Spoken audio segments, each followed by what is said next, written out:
Guys এখন বাজে রাত 10টা।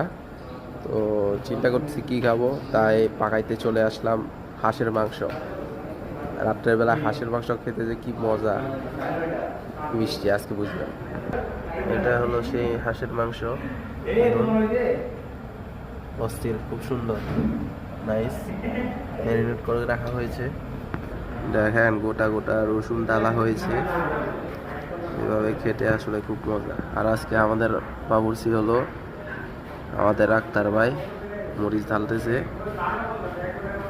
দারুণ মজা হবে। এই যে এখানে দেখা যাচ্ছে একটা গিলা, হাঁসের গিলা চুলায় চুলায় দেওয়া হয়েছে, বসানো হয়েছে রান্নাটা। চুলাও চলে গেলে সময় মতো, রান্নাটাও সময় মতো হয়ে যাবে।